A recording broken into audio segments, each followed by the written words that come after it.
live on Facebook and YouTube. Like us, follow us, and be the first to know. This is the Common Show. Yes. Good morning, my people. From wherever you are joining me, I am making this broadcast from the UK, and it's is the 26th day of February 2022, and the time right now is 22 minutes after 10 o'clock in the morning. And please, if you are joining me, I want to enjoin you to please share this broadcast. I think it's important we talk about this. Apparently, because there are different sides to it, and as Nigerians, there is a proper perspective that fits the matter that we have to talk about, and that's why I'm making this broadcast. Because somehow, I am vexed in my spirit, and I sat down, woke up this morning. A friend of mine sent a post, that actually echoes a lot of what I'm going to talk about today. And I had been thinking, and it's very true, Today, Russia is at war with Ukraine, and apparently at war with the West. And a lot is already happening. Things are taking place. People are dying. There are many casualties every day. But I especially want to look at the role of Nigeria and Nigerians in this. And it's very sad, what our roles are, given what is happening around. I'm going to give some perspective to this, because we must truly, as a people, define who we are. Okay? But I will say that my observations so far across social media and everywhere, by way of the way Nigerians are relating to the Russian, Ukraine war, it's a very sad one indeed. Sad, because, again, a true reflection of who we are, is right out there, but let me quickly put this in perspective. My heart strongly goes out to the Ukrainians. I want to hope and believe that, Russia will wrap up this matter as quickly as can be, and so that lives will be saved. I want to hope and believe that Putin will come to his senses, and the West, led by America and Britain and Europe, will come to their senses to ensure that they get to a round table quickly to resolve this matter amicably, okay? So that the world can have some peace. Now, that is for that. I mean, my heart goes out to the people, the casualties of this war. For Nigerians, it's heartbreaking.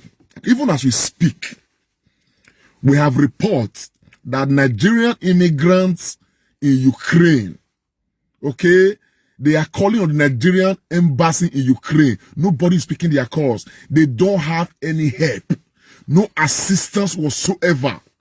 I'm talking Nigerian immigrants in Ukraine. They don't have nobody to rescue them. In this same war, America has enlifted her own citizens out of this country even before the war began. Britain and most of all these Western countries have done same.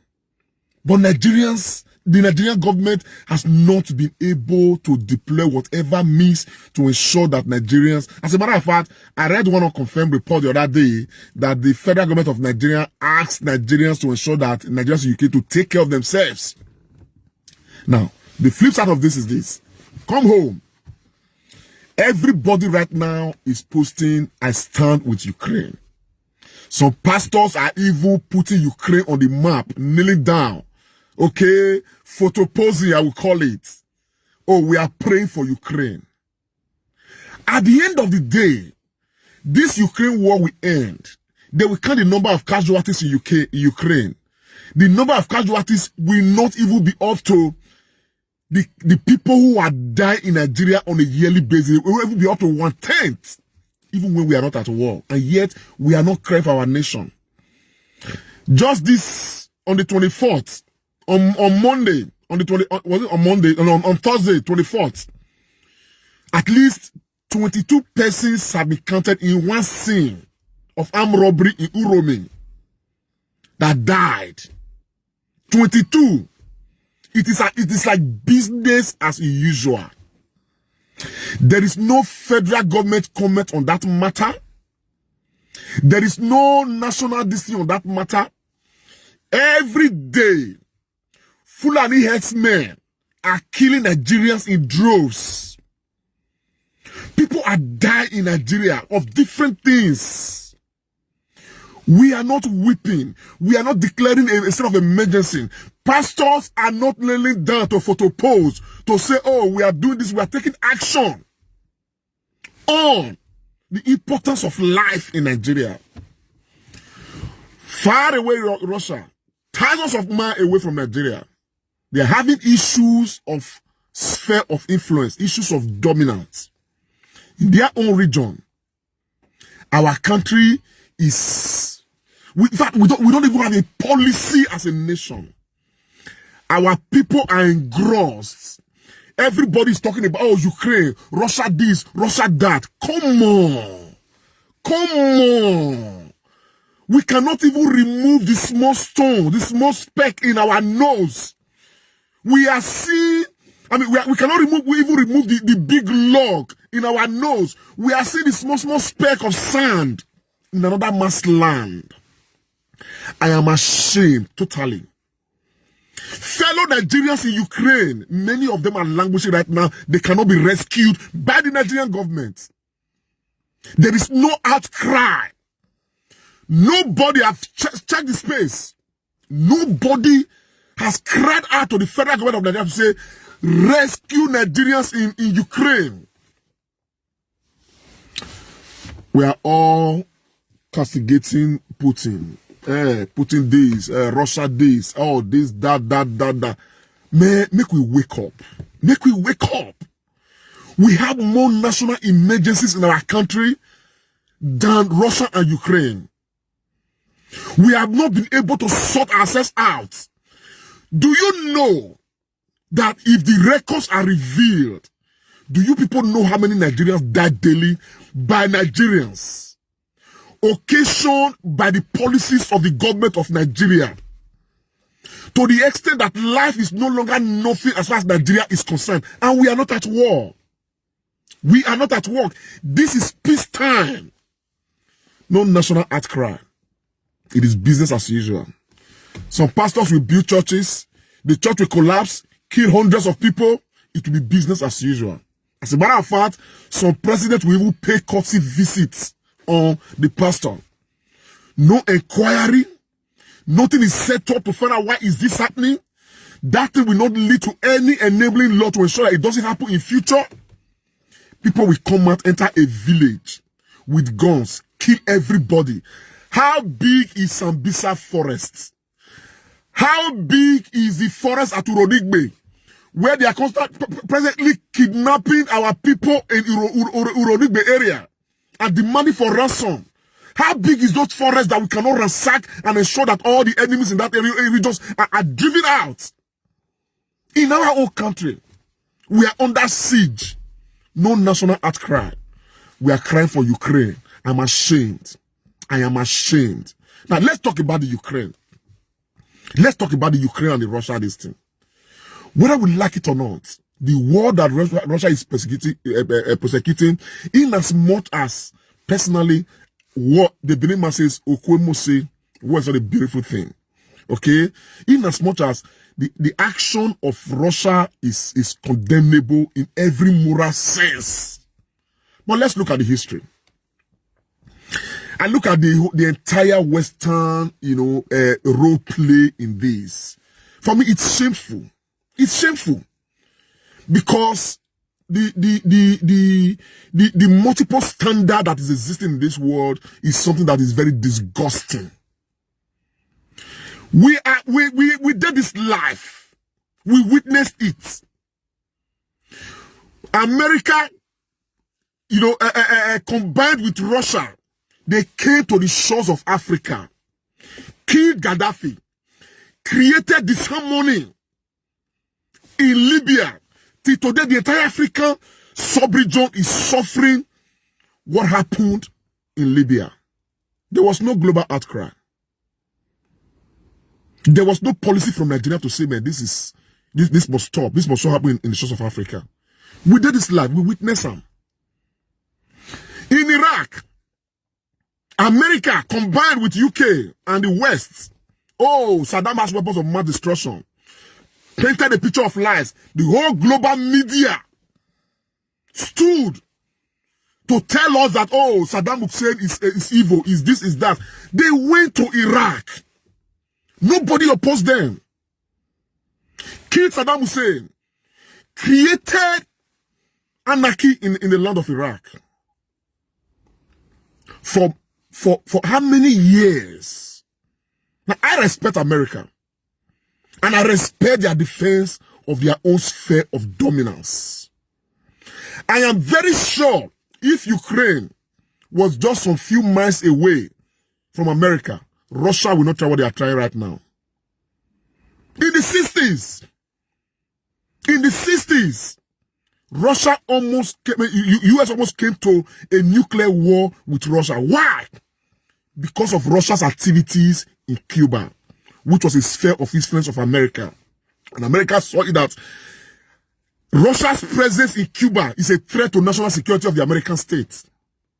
And that matter almost led to a world war because of America's resistance. All Russia is saying right now, because of the examples already set by this same West, is Ukraine is our sphere of influence. We don't want Ukraine to join NATO. We don't want the military presence of NATO in Ukraine. That is too close to our doorstep. This is exactly what Russia has been doing. I mean, what America has been doing. And the whole world is... And we, that are supposed to be sensible, we will listen to all this Western media and we will forget we have our own problems. Ebola, I mean, what's it called? COVID-19 came. We could not even have a policy, a national policy indigenous to us on COVID-19. It was all borrow. I want to take some of our mind back. Many of us may not know, but I'm a child of history. The ones I did not read, my father told me about them. In 1973, this same Nigeria, where we did now, this same Nigeria with a proper national policy centered around Africa, broke diplomatic relations with Israel. Why did that happen? Because Israel was prosecuting a war. Okay, it was called something Arab War, but Egypt was involved, and Israel, took dominance. They took over. What's it called? Some regions of Africa, including areas around Matsana and all of that, and they were fighting against Egypt. And Nigeria said, we do not want Israel's military presence anywhere in Africa. And because of that, the Nigerian government broke severe diplomatic ties with Israel. And that matter was later resolved after that particular war. Then, we were a country with a proper national policy. Nigeria at the time was saying that our own centerpiece of foreign policy is Africa. This same Nigeria was asleep. It was like, oh, it not concern us, or we not get part to do anything. France led America. They came to the shores of Africa. They bettered their warship on the shores of Africa, on the waters of Africa, and bombarded Libya facelessly until Gaddafi was captured and killed. In the shores of Africa. No national policy. I think we should be ashamed as a people. We should be ashamed, and our shame should drive us to proper change as far as Africa is concerned. Africa is wallowing right now in pains. The entire Africa is wallowing in pains because of the failure of Nigeria to have a proper identity. Because of the failure of Nigeria to wake up. All this is what we are talking about. What is the role of Nigeria? Nations are making statements. Nations are taking sides. Nations are building alliances. China came out that day and made a statement ask every party to take action. We all know that China, is taking side with Russia because everybody is having a sphere of dominance. America is saying, oh, they're talking about Hong Kong. America is everywhere. Oh, why is China doing this to Hong Kong? Blah, blah. Hong Kong is China's sphere of influence. Taiwan is China's sphere of influence. Every superpower in this world, they have their sphere of influence. I think the world should respect all of these. Russia is saying we cannot afford to have NATO military presence in our next door neighbor, in our area.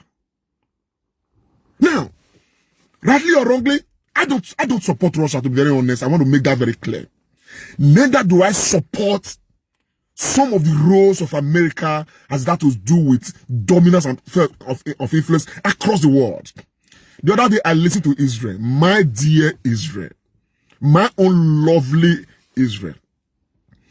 Oh, Israel equally issued a statement. Oh, Russia this, Russia that, Russia must not be allowed this, must be allowed that. We are in this world. Israel's next door neighbor, Palestine. We are still in this world. We are seeing what is happening between Israel and the Palestinians. Where is the global outcry for crying out loud?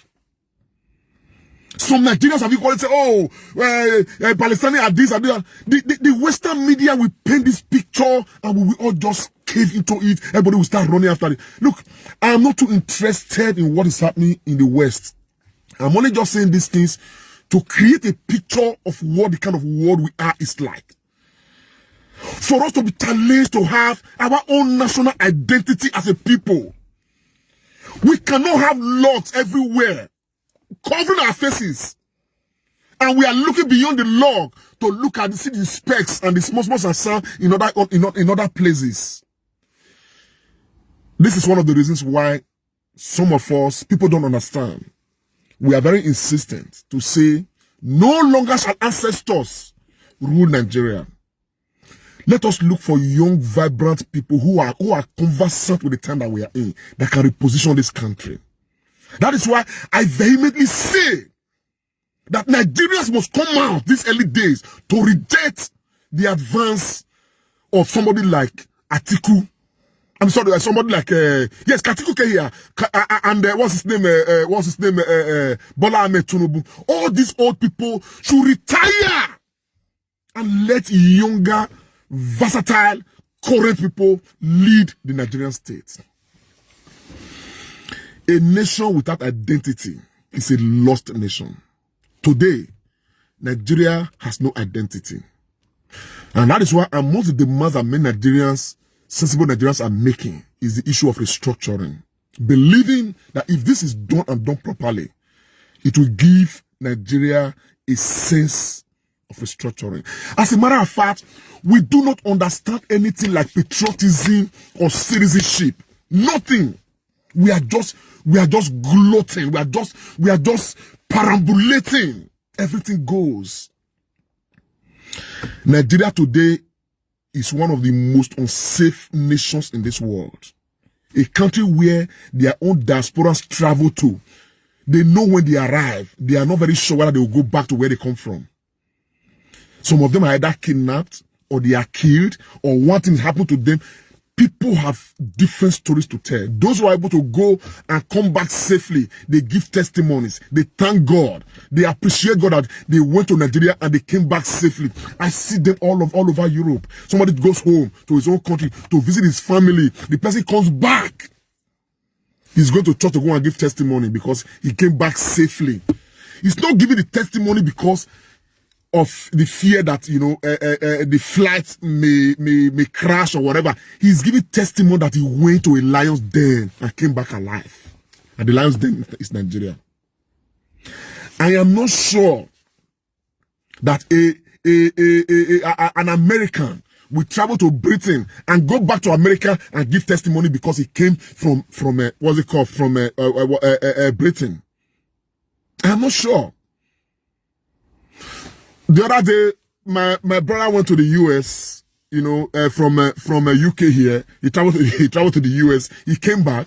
It was just like business as usual. It didn't give any testimony. He didn't, it was not a big deal. He went to America, 14 hours on the flight, came back, and all of that. Everything went on normal. He resumed work. Oh, man, I'm back, man. Everything is all right.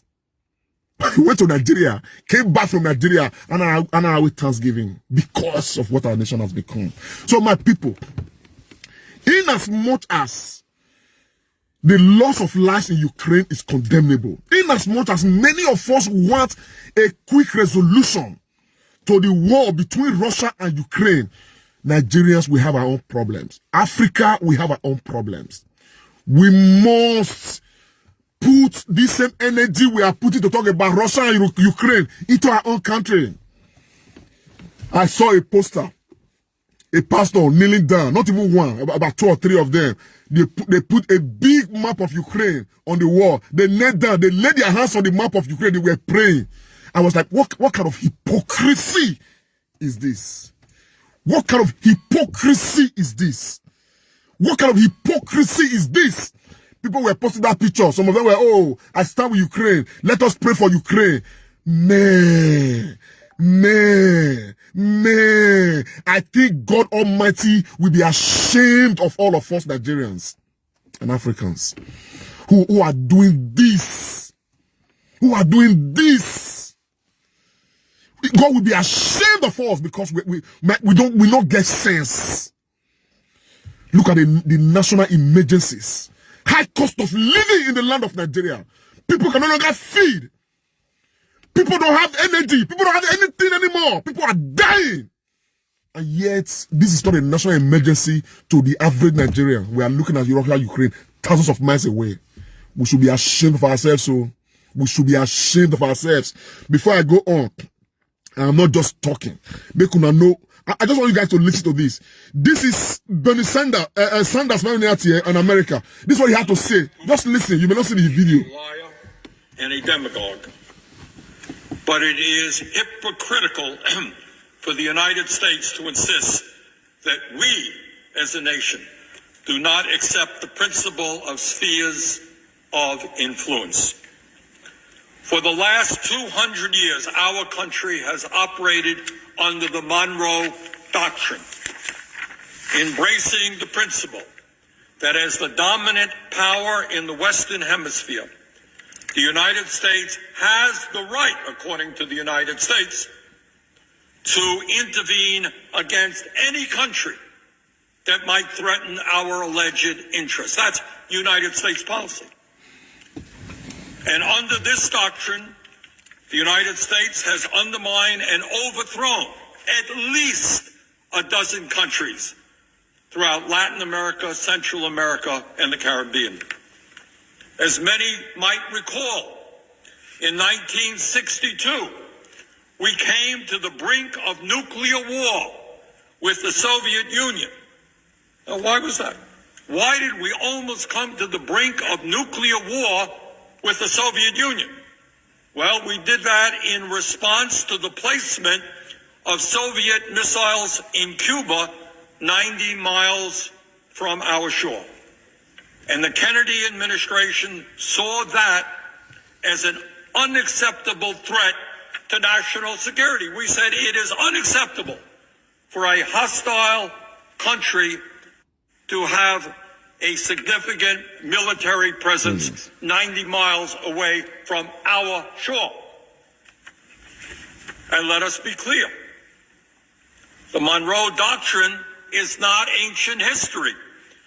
As recently as 2018, Donald Trump's Secretary of State, Rex Tillerson, called the Monroe Doctrine, quote, as relevant today as it was the day it was written, end quote. I know what Bona. This Bernie Sanders talking Trump National about America. John Bolton declared, quote, the Monroe Doctrine is alive and well, end quote.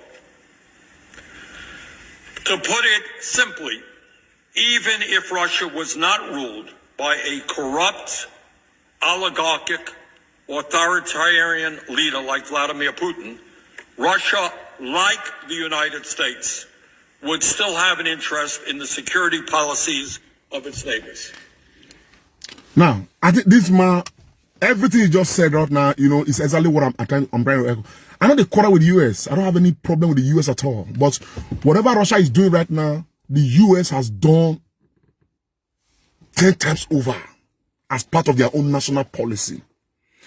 As a Nigerian, ask yourself, what is the national policy of the Nigerian state? Before we start to do anyhow. What is our own national foreign policy? These are countries standing by their own foreign policies. America has sphere of influence everywhere. If you do not know today, that America has her own foreign base, military foreign base everywhere across. Even in Europe. Everywhere. Why are they doing that? Because of the expansion of their sphere of influence. And what Russia is saying about Ukraine is our own sphere of influence. We cannot afford to have Ukraine join NATO, because when Ukraine join NATO, it means that NATO has the power to come and lay their own military presence in Ukraine. That's what the man is saying. And if the West and everybody agrees to that Ukraine will not join NATO, this war will not be prosecuted. Now the West say that is not negotiable. Ukraine has a choice to join NATO. This, for those who don't understand, this is where the matter just did. Russia, like the US, as rightly put by Bernie Sanders here, they have the right to maintain their sphere of influence, like so many other countries. China has her own sphere of influence. They don't joke with it. As America do reach, they've tried to remove Taiwan from the sphere of influence of China. They couldn't do it. Because this example, I don't know where it started from, but again, it's an example that America is from. Up until today, if Africa, if we don't get sense, maybe we get it. Up until today as we speak, we have the Commonwealth of Nations, made up of nations colonized by the British. They call them Commonwealth of Nations. What do you think that is? That is neo-colonialism. That is maintaining Britain's sphere of influence. We colonize it. The same way with the whether they call them Saxophone countries. The same way France is keeping in touch with all the regions of Africa that they colonize. What do you guys think that is? They form a block, give it a name. That is maintenance of sphere of influence. I think that if we were responsible as a nation, by now we should be breaking all these jinxes here and there. We should be breaking away from all of them and asserting ourselves. God gave us Africa. God gave Nigeria Africa as a region of proper dominance, as a region that blessed with abundant human and natural resources that we needed to provide proper leadership for. But a blind man cannot lead a blind man. The failure of Nigeria is linked to the failure of Africa in a very large sense. We have been unable to sort ourselves out at home. They call them Boko Haram. Ordinary Boko Haram. Some human beings, probably less than 200,000 people. They are holding us to ransom. They no longer report it, but every day, the exploit of these uncircumcised terrorists is impacting badly on Nigerians. Villages are crushed. Some part of the nation has even been ceded to these terrorists. In Edo State, my own dear state, in some part of the state, farmers are no longer able to go to farm because of homegrown terrorism. People are not free anymore to go about their normal duties. And yet, the ordinary influential Nigerian will not consider this as a matter of national emergency. To hold the authorities accountable, to drag them, to galvanize the people and move them to stand against the authorities, stand on their doorstep and ask them to act. Our young men, many of them, out of frustration, we see them today, we are going to probably kill them. They have gone by the way of voodoo. They call them ritual for money. Everybody is now looking for how to survive one way or the other. People are killing their mothers, killing their siblings, killing other people because of the belief that when they do that, they will make some money. Why are all this happening? Why we condemn some of these things? The question we readily ask ourselves is, what nation, what opportunities have we been given in our own country? The other day I made a video, high cost of living in Nigeria, in Edo State, my own centerpiece of my own discourse. High cost of living.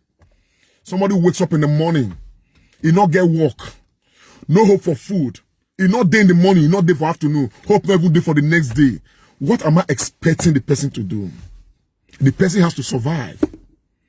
The person has to survive, but the nation has not provided that environment of proper survival. And yet, we are not declaring a state of emergency on this.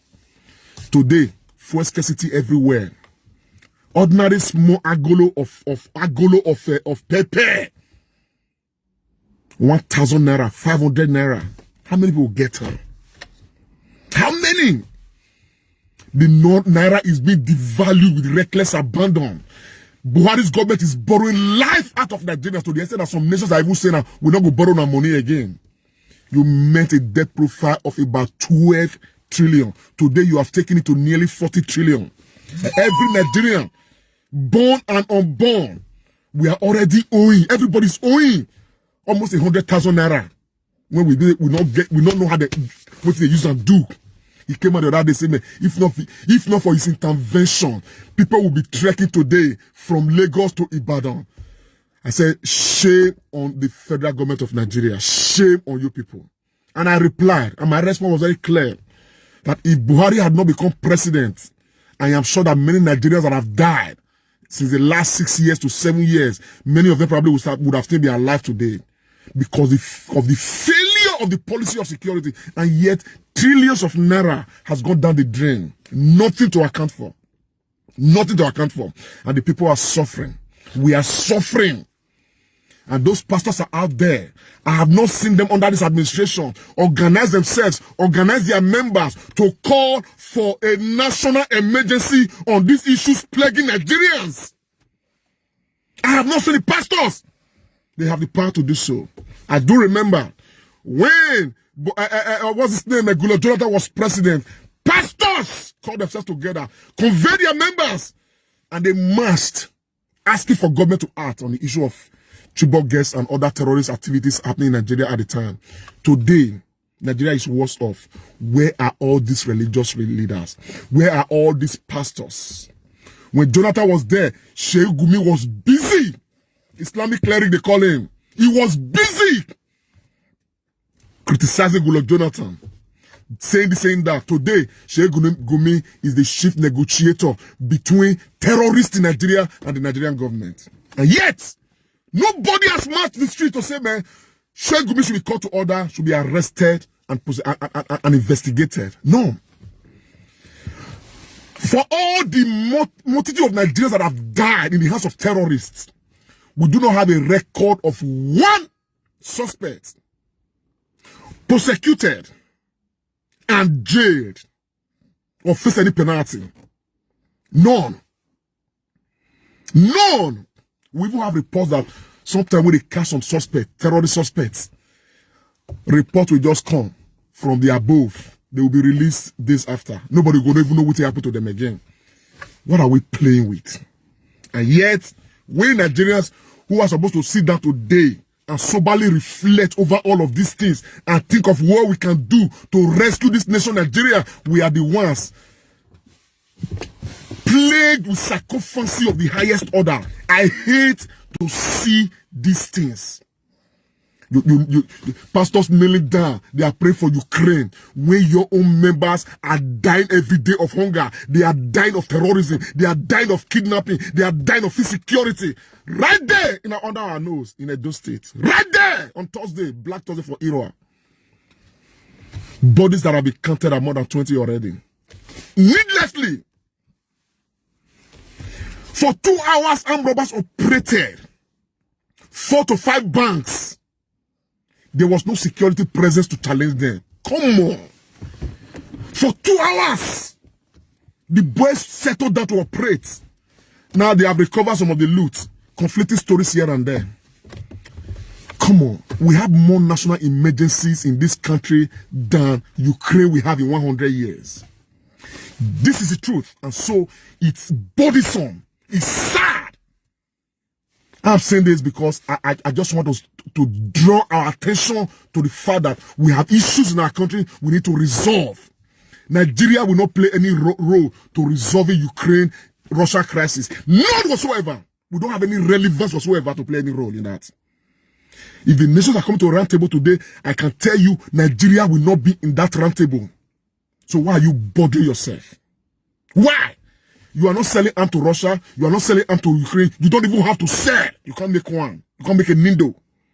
And yet, our own dear Nigerian brothers, some of them are the ones building war drones for America. Because the environment absorbed them, took them in, gave them scholarship, encouraged them. And they are contributing immensely. I live in the UK. I'm making my contributions. So many Nigerians live here. Our Nigerian doctors are flying out every day. I've received 2 in the course of last week, supporting them to settle down. They apply their trade now here in the UK, leaving Nigeria. Because the take-home pay can no longer take them home. And yet we have a government. And they are comfortable. All they do, look at Bola Ahmed Tinubu. In the past, what's it called? Yeah, in fact, in the last 6 months, he has spent more time in the UK than in Nigeria and wants to become president of Nigeria. People should think, those who say they are supporting these ancestors. You want to become president, you're already running away from the infrastructure of that country. Buhari is president. He's spending a lot more time abroad than in Nigeria. Some they don't even report. And all of that. What is he doing? Coming to take off his head in places where countries have worked to make their infrastructure okay for their citizens. You are coming to another man's land to come and take treatment. And your own doctors are on strike today. Look at, students know when to go into the university in Nigeria. They don't know when they graduate. There's a little boy I was advising some about 2 weeks ago. He has the opportunity now to travel out of Nigeria. He's in his 3rd year. All things being equal, should be graduating next year. But he's not even sure. Because even this 3rd year when he's there right now, strike has taken the most part of it. One another had the sweat. Strike has taken the most part of it. He's not even sure he's going to graduate. He's asking me my opinion now. Should he stay? He's got a visa right now. If he doesn't travel, the visa is going to expire. He's at the crossroad. Ordinarily, it shouldn't be negotiable at all. Stay and finish your this thing. But how can he stay when he's not even sure? ASU matter is still very much on the table. The discussion is still ongoing. We cannot resolve education matter. In the UK, one of the most, people don't even know, they don't make many noise about this. One of the most, the highest earner to the UK government is education. Education. It's one of the highest any whatever it is to the UK government, where they derive a lot of revenue from. Education. The whole world is coming to the UK to come and school. International fees are being paid. They strengthen their education institutions every now and again. They come up with good policies to make sure that you not get high there. Even if you not go any school for Nigeria, you not go primary school. Once you step into the UK, there's a pathway for you to get education. These are policies of a nation. What is our own policy?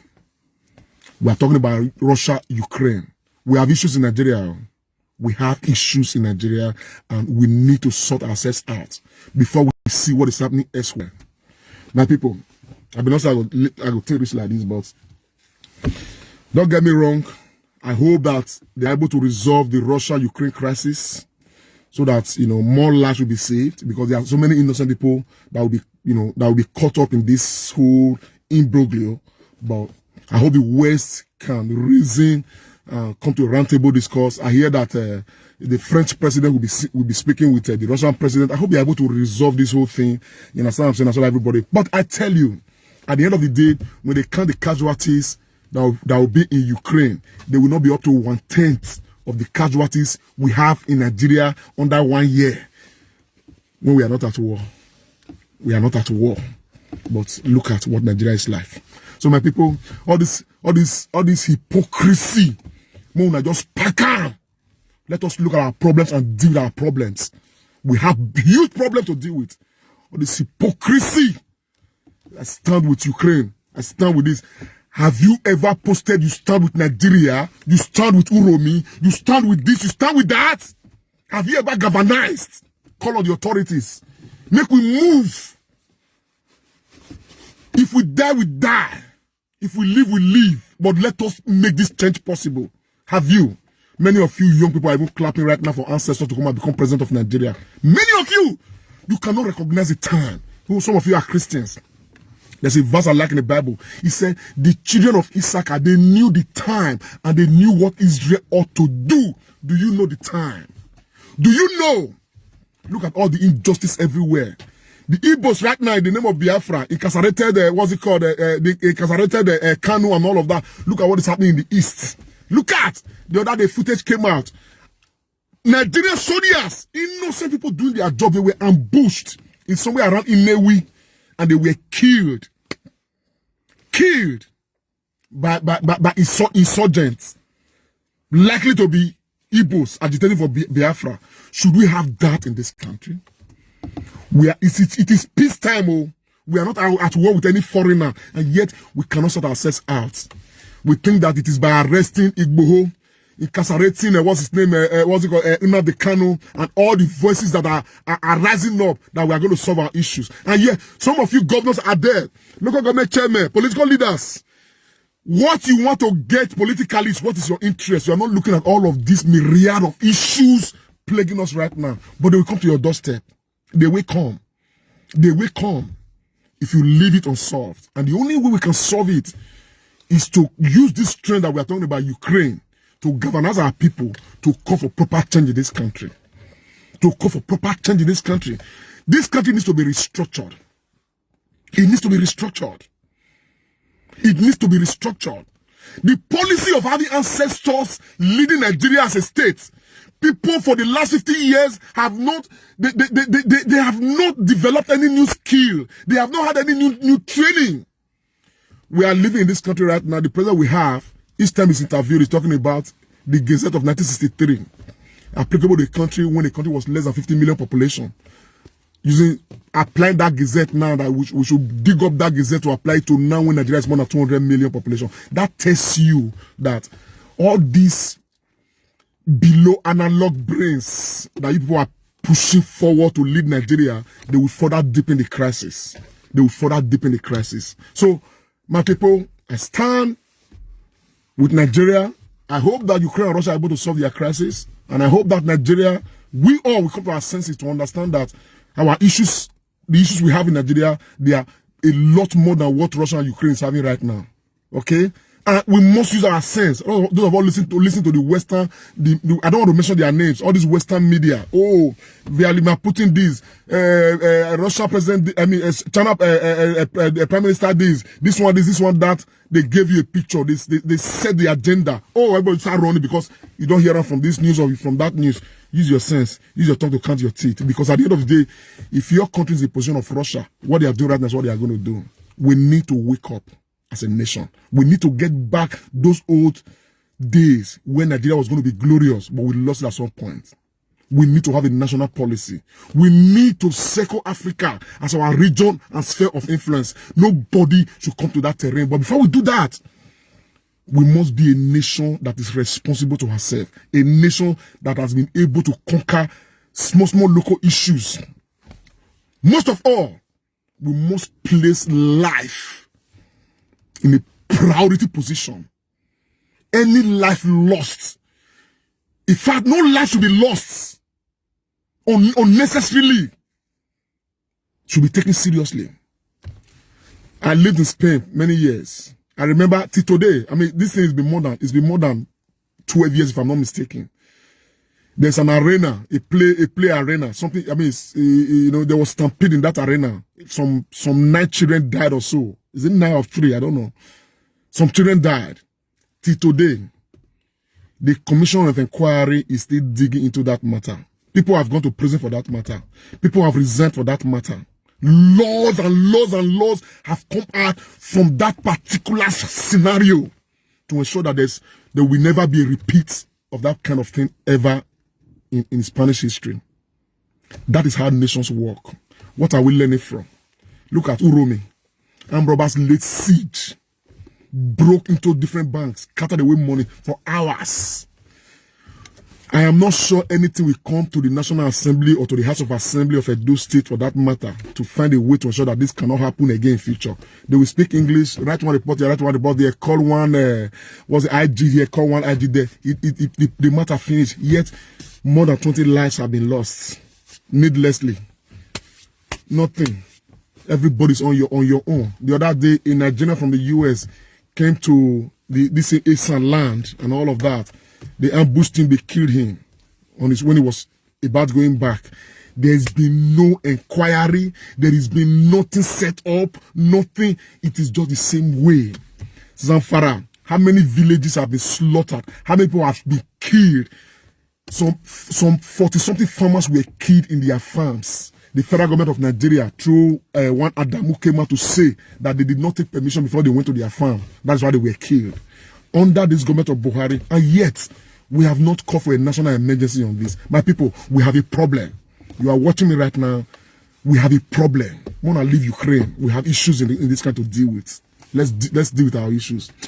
One another, my name is Comrade Lamte Oriaki. It's been a Comrade show. I'll talk to you guys again. Bye for now, man. Thanks for watching. Please share the broadcast.